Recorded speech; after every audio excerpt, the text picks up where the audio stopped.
auditeurs yu rajo Sénégal International ñu am mbégte di ànd ak yéen seen biir jotaay en vérité di jotaay bu ñu leen fàggal fii si rajo bi ngir rek waxtaanee tolluwaayu réew mi tey jii nag ñu si daral Babacar Aba Mbaye bokk si taxawu Sénégal doon député à l'Assemblée nationale ñu am mbégte honorable di ànd ak yow tey jii si biir émission en vérité si RTS rajo Sénégal International. merci beaucoup Migui maa ngi lay nuyu di nuyu seen ay auditeurs. di am mbégte nekk fii ci kër gi di RTS di la maison du service public. et di am plaisir toog fi tey di fi débattre. alors honorable dañ koy door ak li nga xam ni moom mooy màkkaan ba nga bokk muy assemblée nationale ndaxte démb si dans les normes jébbal nañ ki nga xam ni moom moo di le président de l' assemblée nationale rapport bu tukkee si ab ndaje bu doon am si diggante président groupe parlementaire yi mais également les non inscrits am na ko leen fa teewaloon alors si coppite yi nga xam ni moom lañ doon indi si règlement intérieur bi tey jii yan xibaar parce que yaa ngi si biir amoon ngeen ko leen fa teewal est-ce que ñi mun nañ xaarandi si ay bés yi di ñëw règlement intérieur la sa manqué woon ñu daal di si dugalaat. waaw mën nañ xaar loolu parce que dem nañ waxtaan xool règlement intérieur bi comme ni nga ko waxee jébbal nañ liggéey bi président assemblée nationale. ci li ñu jot am ci li ñu waxtaan foofu ñoom seen bopp waxtaan bi fi mu mujjee mooy li ma yàgg wax fan yëpp mooy wax dëgg fa yàlla règlement intérieur bi du benn wala ñaari at la ñu war a changé li ñu ci war a changé bëri na trop. ba tax na ñoom sax nee nañ coow li problème bi ñu am léegi mooy ndax dañuy changé léegi yi wàll yi jëm ci wàllu premier ministre bi ci fan ñu néew ñu toogaat defaat lël waxtaan bu gën a yaatu changé règlement intérieur bi maintenant mais loolu yëpp léegi texte bi jox nañ ko président assemblée. donc normalement si fan yi président assemblée war na convoquer bureau assemblée bu convoquer bureau assemblée donc dañuy dem vers une session extraordinaire parce que session bi tëj na session extraordinaire mënul weesu fukki fan ak juróom donc bu ubbee session extraordinaire texte bi dina ñëw en commission et boobaa député bi daañu ci am mën ci waxtaan et puis bu ñu ubbee session daañu xam ndax dañuy waxtaan rek ci dañuy ibbi pour defar règlement intérieur rek wa ilaa 15 jours yi dina mën dugal DOB bi wa ilaa dina mën dugal DPG bi donc loolu lépp xam naa ci fan yu ñëw dina gën a leer mais au moins député yi waxtaan nañ administration bi proposé na ay coppite député yi proposé nañ ay coppite léegi président assemblée moo war a tranché.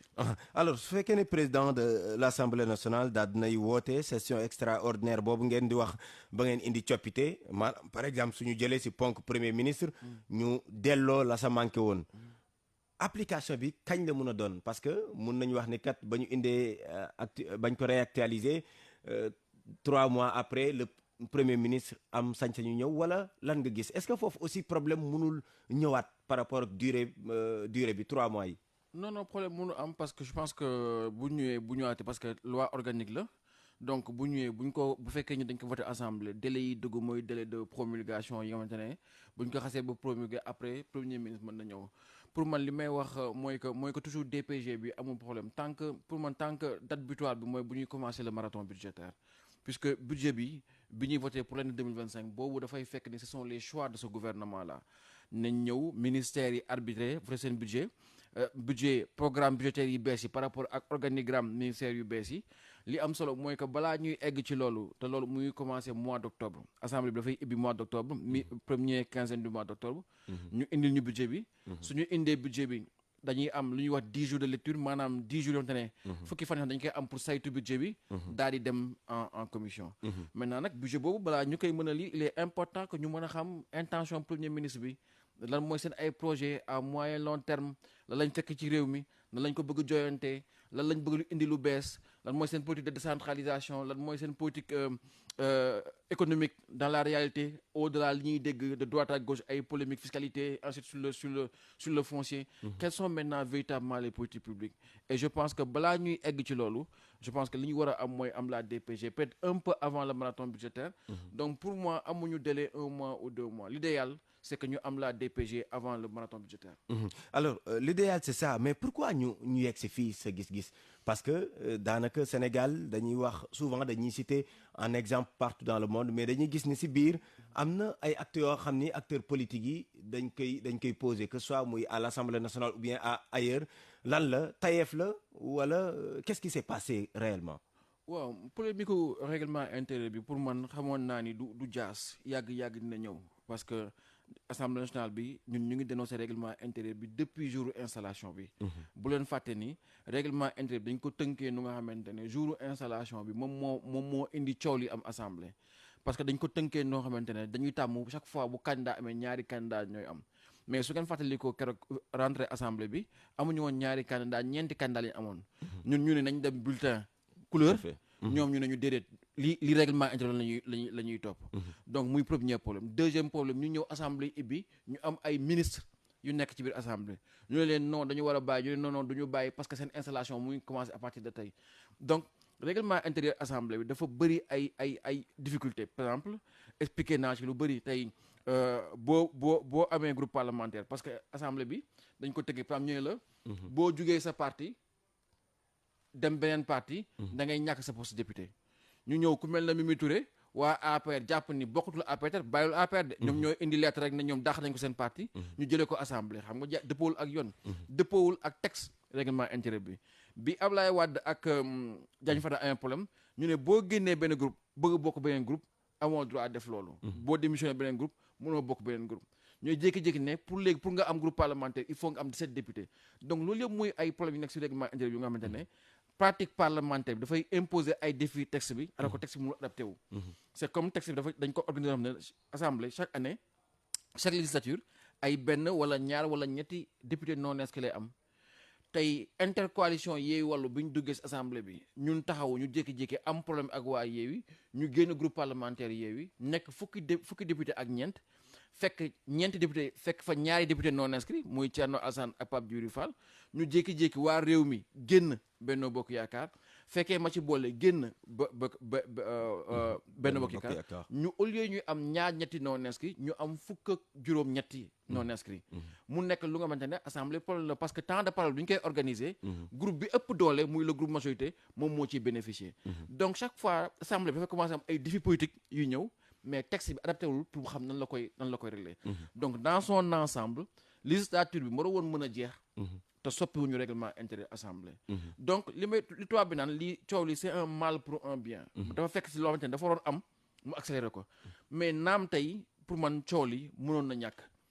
na ñàkk parce que président de la république bu fekkee premier ministre nee na moom pare na DPG am article 55 daf ko ne yow damal def sa DPG na muy amee nañ koy doxalee loolu assemblée am na lu ñuy wax débat organisé maanaam dañuy ñëw bureau assemblée jot lettre président mu ne ko article 55 nee na premier ministre dafay def DPG am premier ministre nee na pare na président bu jotee bataaxal bi ne conférence des présidents da jot naa fi bataaxal premier ministre bu def DPG mais conférence des présidents dafay réunion ne tel bés la ba pare ne président groupe parlementaire dem leen waxtaani comme ni ñu koy defee si DPG di ko defee si DOB bu ñëwee président groupe waxtaan ne bon comme DPG la on va faire une séance de 500 minutes wala de 600 minutes ñu ne 600 minutes yi 100 minutes yi PM moo ko moom am na 30 minutes pour lire son texte am na 30 minutes pour répondre à la fin mu des 400 minutes dañ koy calculer à partir d'un coefficient maanaam dañuy naan 400 minutes diviser ko par 165 députés mu jox la coefficient c'est comme si DOB bi ñu ne 345 minutes 45 minutes ministre bi ak moom 300 minutes da nga koy diviser par 165 députés mu jox la coefficient boobu ngay multiplier par groupe parlementaire bu nekk bu am par exemple mu ne Benno Bokk Yaakaar 81 députés multiplié par le coefficient mu jox la temps de parole Benno Bokk Yaakaar noonu la assemblée di doxee muy DOB muy marathon budgétaire ak lu mu mënti doon et ñun ñooy définir nu ñuy organiser mbir yi nu ñu koy defee c'est comme marathon budgétaire bi ñu ne élection présidentielle mu ngi ñëw mois de décembre bi parrainage day dugg candidats yi dañuy yëngatu donc assemblée dafa war a gaaw voter budget pour libérer exécutif moo tax su ngeen fàttali ko daaw on a voté le budget ban mois le 30 novembre le budget était voté on avait 49 parce qu'on a pris 3 ministères par jour pendant un mois pour faire le marathon budgétaire mais c'est pas dans les textes c'est dans la pratique parlementaire donc premier ministre président bu bindoon président assemblée ne ko premier ministre day ñëw jox leen ko date jox leen ko séance et d'habitude sax dans la tradition le premier ministre rend visite au président de l'assemblée avant sa DPG pour ñu organiser et les services de protocole font le reste donc il y avait aucune raison bu war a tax premier ministre ne moom du def DPG am di wax ci Facebook bi war a dem ci biti non donc loolu dañu ko jéem a gëmloo nit ñi alors que amul comme aussi président de la République par rapport à la constitution la ko def garant des institutions président de la République moo na toog ne comme ni Guy Marius Sagna bindee premier ministre Guy Marius Sagna war woon bind premier ministre président de la République la waroon bind parce que la constitution fait de lui le garant des institutions su ko defee président de la République daal di bind bataaxal président assemblée ne ko député diw de bind na ma lii ci règlement intérieur assemblée maa ngi leen di ñaan ngeen corriger ko conformé wu parce que man dama jàpp ni institution dafa sacré assemblée nationale tey Sénégal ci élection présidentielle la ñu door a xam lan mooy état mooy lan état mooy ay pouvoir yuy équilibré wu mooy président Macky Sall taxaw ne man fii laa jëm son premier ministre candidat ne fii laa jëm conseil constitutionnel taxaw ne lii du am nii lay demee mais loolu lu ñu te wax ay ati at la Senghor da ko tàmbali Abdou Diouf consolidé ko Abdoulaye Wade mënu ko woon dindi Macky Sall tey lu mu fi def ma à un moment la justice a été très considérée avec le président pour des questions d'équilibre des pouvoirs mais quand il a fallu dire non la justice a tranché a dit non cette même justice qui avait dit au président attention monsieur le président vous voulez réduire votre mandat vous ne pouvez pas le faire parce que le mandat est intangible cette même justice a dit au président écoutez monsieur le président vous ne pouvez pas augmenter votre mandat d'un jour dem leen élection tel jour président dégg loolu ne kon élection yi tel jour la xam nga lu ci gën a am solo oui mi ngi dëkk bi lu ne xew na fi ci élection yi lu nit ñi xam ak lu nit ñi xamul xëy na bëri na lu nit ñi lu ñu mës a xam wala lu ñu mës a dégg waaye jimbi jamono aussi ne xew nit ñi xam lan moo xewoon ci dëkk bi waaye li am solo mooy mosoo dégg Macky génn wax bu ñaaw Amadou Ba wala Amadou Ba wax ko bu ñaaw wala Badio Camara génn wax bu ñaaw wala kenn génn non les institutions ont été très correctes très équilibrées et ñi fi ñëw bees ci loolu la ñu roy si loolu la ñu war a roy dégg nañ kenn si ñi nga xam ne rek ànd na ak ñoom si liggéey boobule muy soxna Aminata Touré mu ni assemblée nationale bi dañ ko war a tas fanweeru fan ak benn si weeru sulet maanaam fii ak ay fan loolu moom mooy gëm-gëmam am na keneen ko si jàppale est-ce que règlement loolu la wax est-ce que assemblée bi mun nañ ko tas te septembre jotul mënuñu ko tas te septembre jotul et damay désolé wu ci comportement xam nga sunu magu politique yi des fois dañuy fàtte ni am na seen ay rakk wala am na seen ay doom yu nekk ci champ politique yu leen di saan yu leen naw xëy na yu am cofeel ci ñoom mais des fois ñu am ay taxawaay ak yoo xamante ne xëy na dafay décevoir tey bu leen fàtte ni Adjaratou Mimi Touré boobu bu amoon lu mu bëgg partem tey mooy nekk président assemblée bi kon moom tey war naa mën a taxaw ne assemblée bi c'est illégitime moom bu mu fàtte ni tête de liste la woon moom moo dirigé woon la coalition présidentielle à la limite mën naa jàpp ne elle a été battue donc tey yàlla indi na ak politique Sénégal nu muy wëlbati ko moom ñëw na ba ci opposition bi mais na mu doon waxee ba mu bokkee ci camp bële mooy tout le temps man maay sañ wax lu kenn sañul wax man maay guerrière bi man maay yëg sama kàddu mais def na ko mais taxul amul li mu bëgg parce que nekkul président assemblée tey mu ngi beneen côté bi mënul continuer di am la même posture les mêmes discours excessifs moom jour boobu ba mu nekkee ci salle bi ñun lan lañ doon xeex dañ ñëwoon ministre fi nekk muy Amadou Ba muy Abdoulaye Seydou Sow muy keneen ak keneen mais waruñu tey nekk fii bay voter mais lu ñu tontu dañu ne non l'assemblée seen mandat ça commence à partir d'aujourd'hui donc seen délai de démission ça part pas à partir de l'élection ça part au partir du jour de l'installation de l'assemblée muy le 12 septembre boobu ñun on avait dit attention pourquoi dans ce cas-là dès que les résultats sont proclamés l'immunité parlementaire commence à courir ñu ne ñu non la date de départ c'est l'installation de la législature et l'installation du président de l'Assemblée muy le 12 septembre donc cette assemblée-là elle commence le 12 septembre donc pourquoi vouloir amener dans ce pays-là des débats yoo xam ne amul sens yokkul kenn tey je considère que pour l'équilibre de nos institutions l'Assemblée a été installée le 12 septembre donc mënuñu ko tas avant le 12 septembre wax naa la fii léegi bi ñuy dem budget daaw ñun ñoo toog waxtaan ñu ne ñun dañu war a gaaw suñu budget bi comme ça ñu libérer exécutif bi on avait 40 ministères on a voté le budget de 30 novembre mais tey bu fekkee on a 25 ministères on peut pas aller plus vite donc lan moo tax président mënul toog waxtaan ak nit ñi ne man de xëy na bëgg naa dissoudre parce que bëgg naa dem élection au mois de février lu mu gën parce que j'ai 90 jours après la dissolution waxtaan ak institutions yi ñu waxtaan ñu ne ok dans ce cas-là on ouvre le 12 septembre on a 10 jours de lecture et on considère qu'on vote le budget dans le même délai d'un mois puisqu'on a 25 ministères donc au plus tard le 30 novembre on va voter le budget et à partir du 30 novembre le président peut dissoudre pourquoi mais est-ce que loolu aussi amul risque Ababacar parce que gis nañ ni il suffit que premier ministre joxe benn avis à travers Facebook ñu xëy Assemblée nationale tere ministre des finances mu def la mu fa waroon def est-ce que tamit mënuñoo dem foofu ñuy bloquer liggéey bi nga xam ne tey jii moom moo war a tax Sénégal avancé. man de man pour man erreur bi mu ngi jógee ci premier ministre parce que premier ministre am na noo xamante ne waru ko waxee sur institution yi. am na loo xamante ne waru ko waxee sur sa page Facebook. maintenant le bureau de l'Assemblée est majoritaire parce que y a le fait majoritaire waa Benno ñoo fa majoritaire boo leen xasee ñoom tamit ñu am jéego bu ñu teg et loolu warul ci suñu biir institution man tey mi ngi dama gëm benn affaire mooy que te dama dégg docteur Malick Diop bu AFP mu génn mu ne ñun on est sur la ligne républicaine on est dans le bloc républicain tey boo fi indee motion de censure bu nga xamante ne gisuñu ñu fiy censurer gouvernement bu amul ñetti weer donc ñun duñ ko voté ñun waa taxaw Sénégal bu amoon tey texte de motion de censure wala texte bu nga xamante ne dafay indi ne dañuy dindi le poids des solutions ñun waxtaan nañu suñu ba pare ñun duñ ko voté parce que c'est anti-républicain ay institutions dañuy équilibré wu exécutif dafa am pouvoir de dissolution assemblée am motion de censure donc tey boo indee un texte buy dindi loolu ñun on considère que c'est un texte indépendant duñ ko voté mais boo jëlee les députés de la gauche tey mosoo fi gis benn cérémonie wala dara lu am lu ñu invité Aminata Mbengue Ndiaye ñëwul tey damaa jàpp ni président de la république comme ni mu waxtaanee ak Abdoulaye Bathily ba oo ko si wetam ni mu toogee ba jàkkaarloo ak yéen ne leen Sénégal dëkk bu baax la dëkk bu am ay mag yu baax la maa ngi leen di rendre hommage dama jàpp ne président bu waxee ñi mu war a waxal wax ak Moustapha Niasse wax ak Aminata Mbengue Ndiaye tey sur la ligne républicaine pour man y a une majorité qui fait que amul texte motion de censure bu mën jàll wala un texte anticonstitutionnel bu mën jàll donc pour man. donc y a des am na bunt yu ñu mën a jaar. bañ a tas assemblée nationale te parewuñ li ñuy non bloc Yewwi bi 82 députés la.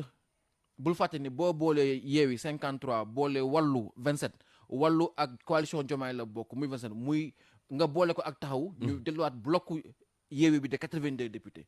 boo si tegee député AFP ak député PS yi 10 députés la donc on est à 90. ak ñoom PIT peut-être. la gauche parce que ñoom tamit aussi ñoom mënuñu ànd ak Macky Sall. jàppale Macky Sall élection présidentielle Macky Sall ñëw ba si digg campagne bi lâché Amadou Ba ñoom xamuñu fu ñuy taxaw ñu dem parti élection présidentielle tey nga xëy ne da ngeen def lii pour non je pense que ay républicains lañ c'est de grands partis avec de grands leaders donc pour moi sur la ligne républicaine il y a un minimum de 90 députés aujourd'hui à l'Assemblée tax motion de censure du jàll texte anticonstitutionnel du jàll li des la waxtaan la entre les institutions joxante cër xam ne qu'on est dans une grande république qui s'appelle le Sénégal et que li ñu jik jamono ji mooy waxtaan teg mbiri si yoon et je pense que soxlawul ay tas ay anticipation les choses peuvent bien se passer. yéen a ngi seen biir émission en vérité si rajo Sénégal International mi ngi Maham Ndiaye di si dalal Babacar Aba Mbaye doon député à l'Assemblée nationale bokk si taxawu Sénégal alors pàcc bu njëkk bi biir Assemblée nationale la ñu nekkoon dañuy dugg si beneen pàcc honorable njiital réew mi ak ñi mu àndal def nañ téeméeri fan ba toftal na boobu ak léegi. si téeméeri fan yooyu sax janoon na si ak tasu xibaar yi def na ab xayma si li nga xam ne moom la fekk si réew mi àdduna itam peut-être si li nga xam ni moom moo jëm si kanamam alors yow soo doon évaluer en tant que koo xam ni bokkoon ngeen sax dans un premier temps benn coalition mu Yewwi Askan Wi laata division du am seen diggante tey ñoom ñu ànd ak coalition Diomaye président doxal teg des premiers actes soo doon évaluer les premiers actes lan tey jile moom moo si marqué lan moo si dox ak lan nga jàpp ni peut-être nañ def attention nekkuñ ci yoon bu baax. waaw en fait déjà à la base toujours gouvernement nguur bu bees ñun commencé nañ ko tàmm chaque fois bu ñu ñëwee on a vécu quand même 2 alternances ak Wade ak Macky donc chaque fois bu ñu ñëwee c'est le même discours li ñu fi fekk ainsi sur les difficultés mais nguur bu bees la bu ñëw bu am 3 mois 3 mois c'est très peu pour am un avis. si li nga xamante ne moom la ñu mën a porter à long terme si seen ay intentions. déjà première chose bu nga xamante ne dañ ko war a teg ci kaw table bi mooy que différence ak yeneen alternance yi bi am mooy que ñaari présidents yooyu bu ñu ñëwee dañu fi fekk septennat ñoom quinquennat la ñu am. et toujours damay wax ñu moytu quinquennat parce que quinquennat dafa gaaw ni muy demee dafa gaaw tey on parle de 100 jours mais damay jàpp ni waruñu considérer 100 jours parce que si quinquennat boo jëlee 5 ans yi boo jëndee tabaski korité ramadan yi gàmmu yi fête yi ainsi de suite màggal yi ainsi de suite c'est toujours au Sénégal tu perds au moins 1 an yoo xamante ne c'est des délais morts boo jëlee les campagnes tu auras yow da ngay def dissolution élection législative anticipée da nga am élection locale ci biir tu déposes les listes 92 en scrutin da ngay am élection présidentielle yuy ñëw en 2029 les élections se font au début de l'année au mois de février donc c'est toujours très court très dynamique et il faut éviter de perdre beaucoup de temps et perte de temps yooyu la ko indil mooy c'est le fait de vouloir porter des combats qui peut-être ne sont pas les combats des citoyens aspiration yi la ñu yenn yi bëgg a dugal la vengeance l'humiliation je pense que da ngay topp combat yooyu ba nga xamante ne tu ne te rends pas compte, tu es en train de perdre du temps. Et pendant ce temps-là, les vraies problématiques des Sénégalais sont là. Boo ëllëgee yooyu lañ lay laaj. Donc pour moi gisuma fi lu nga xamante ne jar na inquiété wu. Parce que j'ai bien aimé le discours du président sérénité bi quand il dit que c'est pas parce que yow da nga contre nit ki bëgg ñu toroxal ko que dañ ko war a toroxal. J'ai bien aimé les assises de la justice. Parce que le grand problème qu'on a eu dans nos institutions sur ces 10 dernières années, c'est la justice. C'est la justice moo fi indi le problème Karim Wade, c'est la justice moo fi indi le problème Khalifa Sall, c'est la justice sur la question du mandat moo fi indi les 80 mois. C'est la justice qu'on a vu au moins 1000 jeunes Sénégalais arrêtés en prison. C'est quelque chose que j'ai bien aimé. Et ça, c'est juste pour être court, un point positif. Maintenant, les gens mettent en place des choses pour dire qu'avant nous de solution des comptes, voilà, avant nous, moi, le postulat de base, c'est qu'il faut reconstruire une justice équilibrée. C'est un point positif. Par contre, je n'ai pas du tout apprécié le fait de vouloir forcer les choses en disant que de gré ou de force, on va montrer qu'on peut baisser les prix. Ah, da ngeen ne woon mënuñu wàññi xoolal ñun wàññi nañu. Pour man Sénégalais yi ay jàmbaar lañu et que du ay 10 francs 20 francs la Sénégalais yi di bëgg. Pour man li Sénégalais yi di xaar ak ci li nga bëgg tabax mooy un discours de vérité. Discours de vérité mooy lan mooy que Sénégalais yi attention hein, il y a des efforts qui sont là. Président Macky Sall ba inflation bi yokk dafa yokk salaire yi c'est plus de 600 milliards yu mu yokk. Sénégalais il faut ngeen xam ne que dëkk bi subvention moo koy doxal.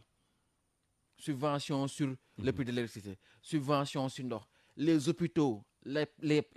hôpitaux fonctionnent avec une subvention de compensation, subvention sur courant woyofal bi, subvention. Même FMI nee nañu lii boo leen ko arrêté wul mais mënul ko ne parce que vous vivez au-dessus de vos moyens. Puis ministre des finances génn na nee na c'est un cancer. Mais loolu dafa la laajoon tey ñu am un basculement pour dire au Sénégal écoutez lii moo fi nekk lii mooy dëgg bi ñaar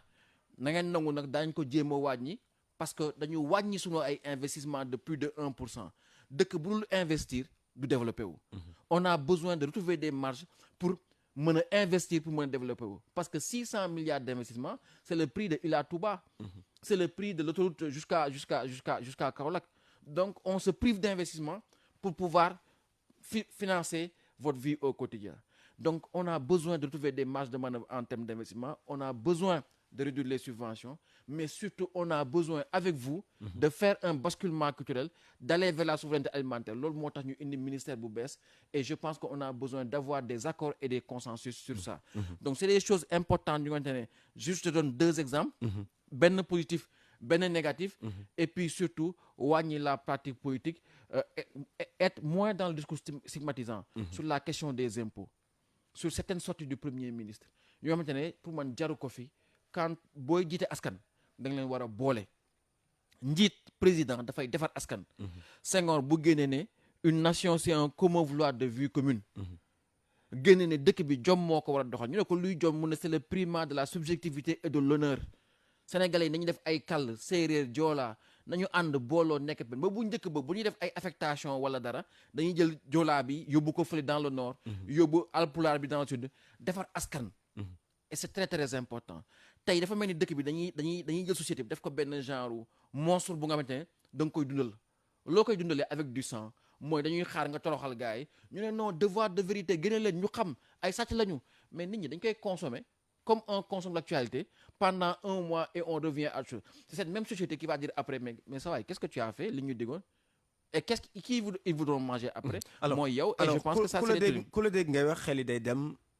Si reddition des comptes par exemple si benn pàcc alors reddition des comptes ñu bëri ñu ngi koy réclamer ñu bëri jàpp ni sax le rythme est trop lent maanaam yoon dafa yéex si dossiers yooyu parce que après tout dossiers yi nga xam ne moo ngi sur la table ce n'est pas le président Bassirou Diomaye Diakhar Faye moom moo demandé woon audit yi son prédécesseur moo ko defoon plus de 45 rapports depuis le début ngay dégg ay révélations ay lu ñu mën a tuddee scandale alors naka la ñu mën a def ba reddition des comptes bu tax ñuy wax am te nit ñi bañ ko jàppee ab règlement de compte comment est-ce que am nga si yaakaar. Mais moo tax man la le premier point positif que j'ai bien aimé les assises de la justice même si toutes les mesures qui sont sorties ça peut faire l'objet de débats je trouve que on parle trop du pénal on ne parle pas assez de la justice commerciale la justice sociale nous par exemple ñun dans notre programme on parlait d'une chambre des libertés pas un juge des libertés mën na am débat si proposition yi mais c'est important de dire que le principe de base, c'est une justice équilibrée fonctionne. C'est-à-dire que c'est une justice qui a les moyens de faire son travail. D'où l'importance qu'il y a à débattre sur le budget de la justice. Donc, boo tegee ponk bu njëkk boobu pilier central mooy affaire bi du président de la République. C'est un autre pouvoir qui le fait, mooy le pouvoir judiciaire. On ne peut pas vivre ce qu'on a vécu ba pare démarrer encore vers la même chose. moo tax may artu fi may artoo mooy lan mooy que attention d'abord mooy li ma wax en quinquennat ça va vite. Macky Sall loolu la commencé traque des biens mal acquis ressusciter la CREI mais dafa dem ba ci biir xam ne que son mandat est en train de prendre un marqueur mooy la vengeance d'un régime sur un autre mais à un moment c'est lui-même qui a voulu rétropédaler et d'ailleurs pour preuve bi mu bëggee freiner Mimi Touré quand Mimi Touré n'a pas voulu qu'est-ce qu'il a fait mais daf ko monter à un niveau supérieur daf ko passer primature ba pare ne ko demal candidat à Dakar si tu gagnes pas ma dàq la c'est-à-dire que comme il n'a pas pu le freiner mais il l'a accéléré vers le mur parce qu'il voulait sortir parce que am na yonte ne amul mucc et je pense que aujourd'hui le président doit garder ça à l'esprit le nouveau régime doit garder ça à l'esprit le président a raison de dire que du ko nekk ñu fi pour fayu c'est pas parce que loolu la li ñu soxla ko dañ leen ko war jox mbir yi bu jaaree si yoon déjà l'intime conviction des Sénégalais que lii justice buy daw la que ça soit transparent dans le rapport que ça soit transparent dans la procédure judiciaire tout en sachant que il faut ouvrir des fenêtres du lépp rek prison moo ko réglé s'il y a un moyen de conciliation pour que ñu mën a récupérer les avoirs de l'État et que la solution n'est pas forcément l'humiliation n'est pas la prison n'est pas de jeter à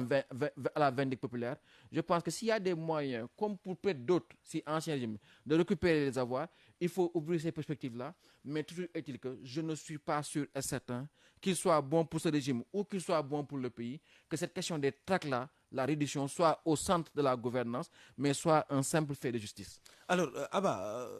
sur question boobu ba tey lu ñu ciy gis mooy parce que am na benn pàcc bi nga xam li ngay wax mun na am solo si ñi nga xam ne ñi ngi ñuy déglu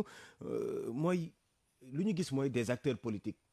yu ñu dénkoon moomeelu askan wi. Tout à fait. mais ñu gis ni yorin gi dafa meloon ni loo xam ne jéggi na dayo parce que sooy lire rapport yi nga xam ne moom moo suttukee tu te poses des questions lan moo tax finalement yéen ngeen di dugg si wàllu politique pourquoi ça lan moo waral li yëpp naka lañ ko mën a éviter acteurs politiques yi yor ba mu jeex te duñ gis ay scandales yi nga xam ne ay milliards la wala ay millions yu bëree bëri te doo am noo ko mën a expliquer. mais ça c'est des réformes yu war dugg si mi ngi maram c'est-à-dire aujourd'hui bokk na ci li nga xamante ne boo liree candidat programme candidat yu bëri mooy sortir les corps de contrôle parce que attention des rapports y en a eu li xew xam nañ ko IG def na ay rapport Cour des comptes def na ay rapport OFNAC def na ay rapport mais lan moo xew mooy que un président a décidé à un moment de dire je mets mon coude lii du ma ko génnee lii du ma ko bàyyi mu jàll wa ilaa kii suma nit la wa ilaa jàpp naa ni lii mooy dara réew mi wa ilaa lii su ma ko génnee dina am ay scandale yoo xam ne xëy na man dina ma impacter sur le plan politique donc l'élément nodal de tout ça c'est pas l'absence de rapport c'est pas l'absence d'une justice c'est un président de la République qui manque de volonté politique d'imposer la transparence de combattre l'impunité dans ce pays-là donc tey bu ñu ñëwee et c'est un signal important nguur gi egsi rek ji rapport yi fi nekkoon yëpp génne mais Migui on a sorti combien de rapports fii mais est-ce que combien de Sénégalais ont exploité ces rapports de bout en bout combien de journalistes ont exploité ces rapports de bout en bout xam nga lan moo bool mooy c'est-à-dire l'effet d'annonce mooy la fédérisation de la justice mooy dañuy génne détournement de 10 milliards à tel non jaay scandale jël benn turu jàmbur xëy na tudd ko si te xëy na ça n'a rien à voir donc les rapports sont là les corps de contrôle ont fait le travail il faut s'assurer que maintenant le président bi fi nekk il ne sera pas happé par la logique politique parce que sama responsable su ma ko tëjee je vais perdre ma base non le président de la République comme ni ñu ko defee ni ñu ko tàmbalee nañ ko eggalee noonu mooy na rapport yi di génn na dem chez le procureur na def liggéeyam procureur d'abord jarul réseaux sociaux jarul non procureur mu def def rapport liggéeyam le président de la République na ni rapport bu ñëwee rapport IGE bu génn nañ ko publier je te donne l'exemple de Khalifa Sall mais combien de fois Khalifa Sall a demandé à ce que le rapport d'audit soit publié le rapport de l'IGE bi koy condamné soit publié mais man bi ma toogee gis président mu génn mu ne man sax faj naa ay nit tey dama kontaan si yéen la ko doon waxam mais la plupart des fonds servent à ça maire de Dakar ñu ngi koy fay 700 000 ngay gérer dëkk bu mel ne Dakar ñu lay fay 700 000 francs ñu jox la un fonds d'appui politique boo xamante ne di nga si mën dimbale nit ñi mais surtout booy gérer une ville mi ngi mais tu as besoin d'informations, tu as besoin de renseignements. Aujourd'hui, tu penses que le maire de Dakar Plateau ou le maire de Colobane dafay xëy rek songu désencombrement mais mënu ko am na lu muy teg am na yu nit ñi di wax am na yu nit ñi di waxul c'est ça qui fait que la politique tout ne peut pas être sur la place publique. Mais tey bu ñu demee ba am rapport au lieu de condamner un homme c'est lui faire justice que de dire publiquement ah c'est ça qu'on lui reproche après à lui de se défendre moo tax rapport bu ñu la yónnee balaa ñu koy publier wala balaa ñu koy génnee dañ la koy yónnee nga lire ko nga tontu mais bu ñu eggee dans la phase judiciaire nag nañu jox ku nekk ses chances et en commençant par le président de la République lui-même bu rapport ñëwee naka publier et que la justice n'a qu'à faire son travail parce que les corps de contrôle ont fait le travail les rapports existent mais c'est le président qui avait décidé de mettre son coude en plus mais comme ki fi nekk ne il n'a pas de coude espérons que ça va changer alors accusation ak condamnation itam bokk na loo xam ni wute na ba tey si wàllu yoon boobu la ñuy des sax parce que si ndaje boobu ngay tudd léegi ak taskatu xibaar yi addu woon nañu itam si conseil supérieur bi teewaayam sa njëlbeen amoon na position bi nga xam ni Ousmane Sonko ak parti Pastef amoon nañ ko si conseil bi tey assises yi am loo xam ni itam tax na ba fu mu nekk nii le président n'a pas encore pris sa décision mais nu muy demee nii boo mooy dana sa des mais ubbeeku lañ ci woote ubbeeku si yeneen corps mais àttekat yi ñoom ànduñu si lu ñu mel maanaam ñu ubbi ko ñeneen dugg seen biir d'accord nañ le président des mais pas ñu ubbil ko beneen secteur lan mooy position wu Aba Mbaye ko position wu taxaw Sénégal par rapport au conseil supérieur de la magistrature. man dama jàpp ni président de la République dafa war des conseil supérieur de la magistrature pour la bonne et simple raison que la justice est rendue au nom du peuple yoon peuple bi moo ko fi tax a toog bu yoon amul askan amul mais président de la République la askan bi fal donc bu amee ku xam ne mooy garant institution yi équilibre institution yi muy le président de la République donc il est tout à fait normal que mu nekk conseil supérieur de la magistrature ñun sunu programme ñun waxuñu woon dañu woon dañuy def conseil supérieur de la justice parce que idée de base bi ñu amoon mooy que tey mënuñu def conseil supérieur de la magistrature uniquement sur les aspects de la magistrature parce que dafa am ñaari mbir yoo war a gérer mooy la question de l'organique l'organisation de la justice mais quand on dit justice ce n'est pas que le fait des magistrats c'est le fait des avocats c'est le fait des notaires c'est le fait de tout ce qui tourne autour de la justice et le fonctionnel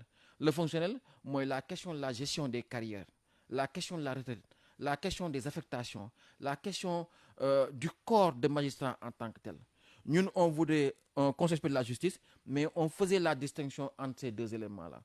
bi ñu nee si seen réduction bi haute autorité de la justice ñun on a considéré que peut-être que ces éléments là étaient gérés c'est-à-dire dina am beneen structure bu nga xamante ne mooy intégrer la justice dans son ensemble parce que tout ça aussi c'est la justice donc ñun suñu conviction mooy que acteurs yi ñoo évolué parce que bu leen fàtte nii ñoom tiliko bi ñu fi nekkee lu ñu fi doon wax dañ ne le président doit sortir du conseil supérieur de la magistrature aujourd'hui c'est les acteurs qui ont évolué peut-être ils ont leur raison mais pour moi le conseil supérieur ne peut plus être l'affaire juste des magistrats parce que li nit ñuy dénoncer mooy que cette fermeture là où on a un corps qui gère ses intérêts qui gère ses avantages la République des juges et certains qui sont à la retraite à 68 ans d'autres qui sont à 65 ans alors que les enseignants ou les autres sont à 60 ans donc ce fait judiciaire là je pense que loolu la nit ñi di dénoncer mais moi je suis d'accord que le président de la République doit rester dans le conseil supérieur et puis qu'on considère aussi que la justice ne peut pas être simplement l'affaire des magistrats, que ça doit être ouvert. Est-ce que c'est dans le cadre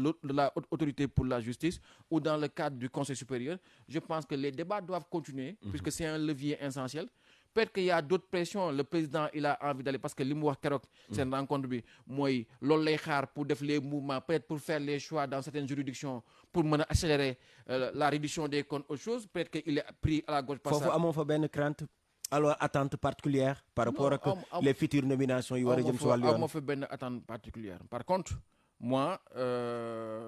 quand Sébastien Faye a rendu sa décision, j'étais très fier. Je me suis dit que ils ont rendu. C'est ça la justice. C'est que citoyen bu nekk foo mënti am nga mën rendre une justice mais lui le président quand il est sorti bu ngeen déggee interview am lu mu wax dafa ne man ak Sébastien Faye ñoo bokkoon promotion. J'espère que ce qu'il a fait il l'a fait parce qu'il croit en la justice ou il l'a pas fait parce que il est promotionnaire de Diomaye. Aujourd'hui il faudrait pas que li ñu fi gis que des juges soient totalement adjugés à l'exécutif que le président bëgg liquider kenn bëgg freiner un dossier wala je pense que yooyu la Sénégalais yi doon xaar parce que les Sénégalais au bout du bout xeexuñu contre Massamba wala kenn les Sénégalais n'aiment pas l'injustice Et ça, c'est une constante qu'on doit intégrer dans notre dispositif. Alors très rapidement Ababacar Abambaye puisque yaa ngi si yoon balaa ma see génn am na article bu ñëwaat mooy bi ñu woowee 80 muy 254 du code pénal muy lu ñu woowee souvent offense au chef de l'État gis nañ ni am na kuñ ci teg loxo ku yëkkati ay kàddu ñagas teg ko si ndoddu njiiti réew mi alors article boobu ñu bëri dañ daan yàgg wax ni dañ ko fee war a jëlee tey ñu gis ni également mun na am yeneen conséquences est-ce que d'abord ban relation le souvent politique yi war a am su ñi nga xam ne ñoom ñooy incarner les institutions maanaam suñu yëkkati ay kàddu lan nga si gis ak lan mooy sa avis par rapport ak article bi nga xam dañoo yàgg bëgg pour mu dañ. waaw pour moi c'est ak foo ko mënti jëlee rek pour man c'est les politiciens ñu nga xamante ne ñoom ñoo war remettre en cause. La politique n'autorise pas toutes les dérives. Aujourd'hui je pense que je ne vois pas ban intérêt la un homme politique génn pour saaga le président de la République wala mën ko wax lu ko neex. Maintenant on m'objectera de me dire que ñi fi falu tey ils se sont permis toutes les dérives parce que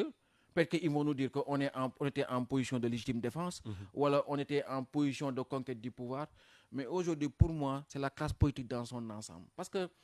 lu ko mooy quand la parole politique wala la parole du leader perd sa crédibilité tey mënoo avancer sur aucune réforme je te donne juste un exemple tey bu ñu waxee dëgg te yàlla tax tey opération nettoyage yi état bi commencé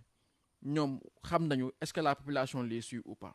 Macky Sall l'a essayé ils ne l'ont pas suivi tey quand le président de la République va se lever pour dire ou bien le premier pour dire que man dama bëgg ñu waxtaanee la question des salaires le rebasing social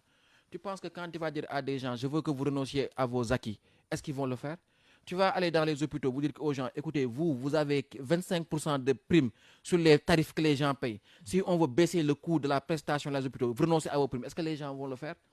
donc tey si aujourd'hui on a besoin de retrouver la crédibilité de la parole publique que l'autorité soit crédible je pense que ce sont les hommes politiques qui doivent se remettre en cause lii am ci dëkk bi nii mooy saagante xasante ku nekk créer sa chroniqueur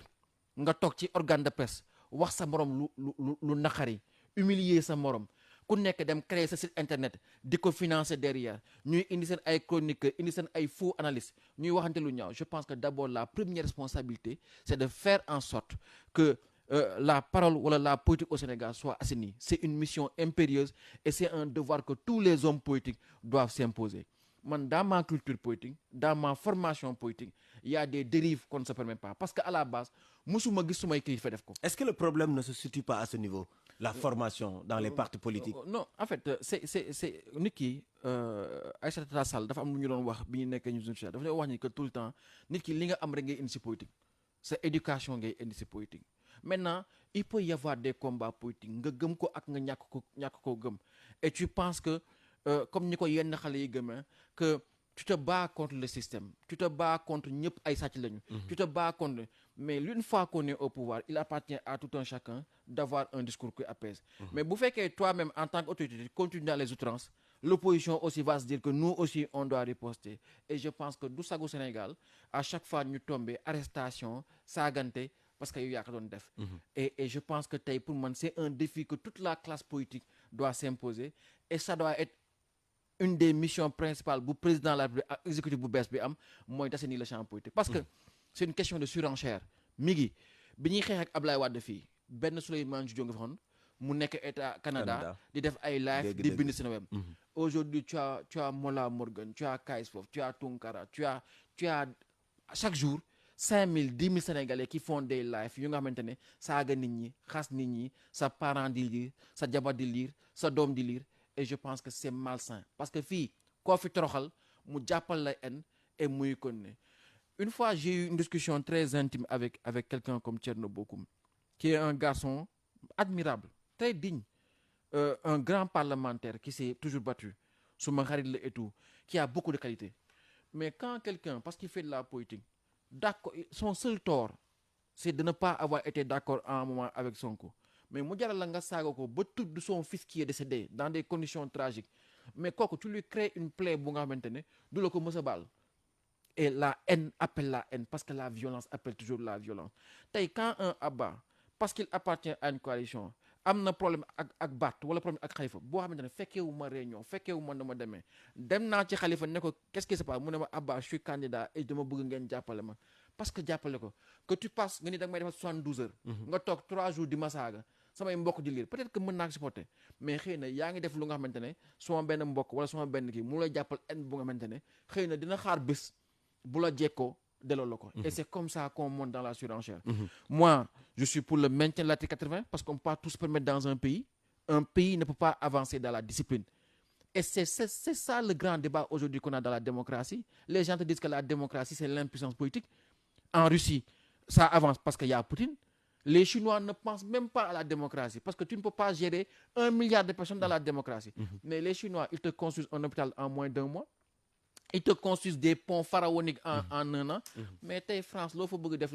France da nga fa bëgg def une loi même les végans vont te dire, les écologistes vont te dire que non, tu ne peux pas construire un aéroport parce que le vent tourne dans ce sens-là. Aujourd'hui, le grand débat dans le monde, c'est que la démocratie, c'est l'impuissance politique. Nous, on a la chance, si l'Union d'être un havre de paix, un pays démocratique, je pense que c'est à nous tous de travailler à maintenir ça. Babacar Aba Mbaye bu taxaw Sénégal député à l'Assemblée nationale mooy suñu gan ñi ngi si pàcc bu mujj seen émission en vérité fii si rajo Sénégal International. Alors Aba bokkoon ngeen suñu doon xaar lool si élection yi nga xam ne moom la ñu génn. mais au final gis nañ ni du lii ngeen bëggoon. parce que résultat bi doon lu nga xam ni neex na leen te itam depuis lors également daanaka silence ngeen nekkoon à chaque fois on a voulu même faire cette émission mais da nga doon xaar période bi nga xam ne moom mooy moment propice depuis lors itam Khalifa Sall silence total Barthélémy Diaz silence total suñ doon tirer enseignement très rapidement parce que lu ñu dese si ay ponk bëri na bëgg naa ñu waxtaanee yeneen ponk bien enseignement yéen ngeen tiré si présidentielle bii ñu génn. waaw enseignement bi njëkk mooy li nga wax da nga ne du lii lañ bëggoon déedéet ñun lii lañ bëggoon li ñu bëggoon mooy changement d'abord parce que dañu gëmoon ni li fi nekk baaxul woon pour Sénégal ñu combattre ko et du tey Khalifa Sall ci PS la toog ne parti socialiste attention parti socialiste démocratie dafa am ay règles Sénégal démocratie dafa am ay bànqaas yu mu lalu bànqaas yooyu mooy parti socialiste ak parti démocratique sénégalais ñooy les grands partis politiques donc tous les partis qui ont existé si parti yooyu la jógee donc offre politique ak prix démocratique warul nërmeelu parce que bu nërmeeloo doo xam lu mu jur moo tax mu ne woon Tanor PS dafa war a am candidat dégg ñu loolu ñu dàq ko génnee ko parti socialiste mu continuer activité am tey fan la mujj mais on a éliminé Karim Wade on a éliminé Khalifa yaakaaroon ni démocratie sénégalaise du amati lu président waxoon je vais réduire l'opposition à sa plus inspection mais démocratie générale lu mel ni Pastef ak sa culture politique ak sa démarche qui ne correspondait pas trop au code républicain mais tey demoon demante ne confrontation boobu moo indi situation bi ñu nekk où quasiment le parti Pastef a arraché les pouvoirs du parti dans les conditions yi ñu dund yëpp mais si peut-être on avait gardé la démocratie comme ni ko Khalifa xalaate woon wala ni mu ko taxawee woon tey on n'en serait pas là donc li ñu bëggoon ñun mooy changement alhamdulilah changement am na xëy na nag am na sunu alliés yoo xamante ne ñu ne ñoom ñoo àndoon amoon lu ñu déggoo woon am charte bu ñu tënk bu ñu eggee élection présidentielle ku nekk dafay xàll sa yoon ñoom xëy na à un moment d'accord tuñu woon si loolu am na ñu doxale mais le plus important qu'on retient aujourd'hui c'est que y a eu changement loolu la ñu bëggoon et c'est un acquis y a eu alternance xëy na résultat bi du lu ñu doon xaar mais les Sénégalais ont choisi Sénégalais ñoom seen cëgal guy choisir nañ et élection yi yaakaaroon ne les Sénégalais dañuy tànn un candidat dañuy choisir programme choisir profil mais finalement Sénégalais dañuy tànn sanctionner Macky Sall se débarrasser de Macky Sall et puis favoriser na ñeneen ñu xalaatul woon il faut l'accepter parce que c'est ça la démocratie. Alors il faut l'accepter tey avenir bi lan la est-ce que mën nañ xaar est-ce que am na ay jéego yi ngeen di teg pour que les retrouvailles am parce que ñu bëri ñu ngi koy tudd retrouvailles famille socialiste est-ce que tey jii am na ay jéego yoo xam ne jot nañ ko see teg Aba. mais yéen da ngeen di wax toujours avenir bi lan la parce que comme ni mu la ko waxee yéen vous êtes toujours sur les personnes. alors que taxaw Sénégal c'est sur les principe moo taxoon bi ñu nekkee bisoya ñu ne le principe c'est que un parti doit concourir pour gagner exercer le pouvoir. Le PS ne peut pas renoncer à cette vocation-là principe la. Khalifa Sall bi mu nekkee maire de Dakar ñu ne ko boo bokkul APR doo nekkaat maire mooy leen non dama fi gagné démocratiquement bi fi bu Ablaye Wade waxoon loolu du ma nekk maire j'ai battu le président de l'Assemblée Pape Diop donc principe la donc dañu ànd tey bu ñu demee élection présidentielle dañu def charte ànd local ànd législative bu ñu demee présidentielle ku nekk da nga war a xool parce que man aw ma samay droit mais damay waxtaan parce que Sénégal kenn du gagné pouvoir bi dans la rue dans la violence ça se gagne par les urnes mais le PASTEF a été élu par des élections le président a été installé par le conseil constitutionnel. loolu yëpp principe la. donc taxawu Sénégal toujours ci principe la nekk. principe yooyu nag moo ñuy guider ba est-ce que fan la leen di guider est-ce que mi ngi leen di guider pour des retrouvailles am. mais ak vos anciens camarades débat yooyu loolu la moo tax. est-ce que posé wu na. mais posé wu na bien sûr parce que Khalifa Sall sax moo ko ñëkkatu Khalifa Sall moo am lucidité taxaw jël si ay principe am dem na ne li mu leen di wax mu ngi nii de ñun de on est allé au bout de notre logique mooy que loo bu si logique mooy que mooy être candidat man nekk naa candidat mais résultat mu ngi nii mais yéen xool leen PS fi ngeen mujjee topp ngeen Macky ba rey seen parti pour 2 ministres ak 10 députés ak 2 hauts conseillers ba tey PS mu ngi nii Macky Sall yóbbu na leen ci biir ne leen jàppaleen Amadou Ba ngeen jàppale Amadou Ba aussi moom mu wiccax Amadou Ba tey vous avez perdu le pouvoir mais la question de base mooy que le PASTEF est un nouveau parti qui est là il se dit souverainiste mais tey la grande famille libérale est sortie gagnante parce que le PDS a bien manœuvré soi-disant qu'ils ont toujours 500 000 voix tey ils font partie du côté des gagnants tey boo jëlee PDS jël Idi jël Macky jël un peu Amadou Ba la droite historique de Abdoulaye Wade du PDS est toujours là viable kan moo nërmelu mais c'est la gauche moo nërmelu donc est-ce que vous avez bon espoir par rapport aux retrouvailles si les gens prennent conscience que il faut maintenant faire ce travail-là j'aime bien quand un Serigne Mbaye Thiam dit que il faut rajeunir la gestion du PS. La question n'est pas d'aller soutenir un Amadou Ba, il faut rajeunir la gouvernance du PS. Si chacun fait les efforts qu'il faut, je pense que war na mën a nekk sinon encore une fois la vie politique sénégalaise va être bipolarisée entre le PASTEF et la droite et dans ce cas-là on aura toujours ce rôle de complément d'objet direct et ça c'est pas le rôle historique de la gauche. Alors très rapidement ñu ngi si simili yu mujj si jotaay bi le cas Barthélémy Diaz parce que gis nañ ni ñaari fan yi ñaari quotidien au moins ñu ngi ciy waxaat. On a vu Yor gis tey lii quotidien du si waxaat. mooy presse bi ce dossier là. mooy li mu lay wax presse bi le parce dossier que après tout c'est la loi il y avait une décision. Il y a une décision de justice qui condamne Barthélémy Diaz mais pas pour crime et c'est ça que les directs donc Barthélémy Diaz aujourd'hui mënul ñàkk poste maire de Dakar am mais par contre à partir de la condamnation ministre de la justice bu bindee assemblée ne gën a leen Barthélémy Diaz d'assemblée il perd son mandat de député te bu perdre son mandat de député c'est le maire de Grand Yoff Madiop Diop qui devient député c'est un débat qui est totalement tranché totalement clair mais j'aimerais dire à ces gens-là que nit ki mooy li mu leen wax assemblée ñuy maire di cëb di dañ man leen vous ne pouvez pas faire votre marché dans l'histoire d'un homme mën leen jël Barthélémy Diaz rek avec qui on a fondé Convergence socialiste en 2004 c'est-à-dire il y a 20 ans ngeen bëgg ko tënkale sur l'année dernière aussi 2 années Barthélémy Diaz bi ñu ko jàppee dans l'affaire Assane Diouf bi mu génnee prison Ndiaga Diouf dañuy waxtaan mu ne ma Abba gis nga de li ñu def man dama xeex pour alternance am ñu fekk ma sama mairie attaqué ma tëj ma kaso mais bi alternance amee grand yi gënañu ma de dañ toog ba séddoo ba gérer seen affaire ne ma non booy xaaral législative parce que il faut ñu defal la unité parlementaire alors que ils auraient pu m'enlever cette histoire là boobu la Barthélémy Diaz toog réfléchir ne man Barthélémy Diaz avant d'être politique père de famille la doom la et je dois me battre pour assurer mon autonomie tey su ma la waxee dara mi ngi gis nga Barthélémy Diaz il a l'une des plus grandes exploitations agricoles de ce pays là Barthélémy Diaz boo koy wër fekk ko toolam mu ngi liggéey mu ngi assurer ay revenus am ñii xaar ci moom bu ma ko dàqee mu torox ñu ngi nax dóor seen bu loxo si ëkk Barthélémy Diaz amaana sax moo leen gën demin et puis nag quoi qu'on puisse dire c'est un vrai politique c'est un homme courageux ku ko libéré noonu bu am temps. di ko jaajëfal baax a baax Babacar Mbaye Abba bëggoon nañ ñu waxtaanee lu bëree bëri Saint-Louis sax bëggoon naa ñu dugg fa mais malheureusement waxtu wi daf ñoo xoj parce que voilà Saint-Louis merci beaucoup effectivement donc bëggoon naa ñu waxtaanee Saint-Louis mais jotaay dinañ ko am si yeneen anam incha allah rabi ngir gën ko mën a yaatal en tout cas ça a été un plaisir ma dalal la si biir émission en vérité merci Migui c'est toujours un plaisir ñëw fii RTS bon les gens considèrent ça comme une évolution aussi c'est une évolution lu baax la mais moi en tout cas sur rajo bi on a c'est une maison qui m'habite un peu parce que suma nijaay Pathé Fall Dieye nekkoon na fi directeur RTS donc ma famille un peu on a un peu grandi ak cette maison là et puis de la féliciter d'abord si keroog interview ak président de la République c'est autant il y a une jeune génération politique qui monte, il y a une jeune génération de journalistes qui monte, qui, je l'espère aussi, vont changer en profondeur comme nous l'avons fait. De le féliciter, de l'encourager et puis de le remercier de cette invitation. Merci beaucoup. C'était Babacar Mbaye Abba, moom nekkoon suñu gan député à l'Assemblée nationale seen biir émission en vérité la woon si kàddu gi mi ngi Maham Ndiaye may jaajëfal baax Fallou Dia moom moo nekkoon si technique bi ak Thiaba Seck Diémé si xarala yu bees yi di jaajëfal itam Mamadou Diagne ak équipe am Seynabou Mbacké Koumba Maroon itam si protocole bi Ousmane Mbengue si coordination bi xabaar yi nag wala bokk jotaay bi ku ñu si gunge ba mu yemb moom moo nekkoon Demba Malick Mbocc di leen dig daje ay ba si di ñëw si beneen numéro waaye laata loolu xabaar yi day woy si biir rajo Sénégal.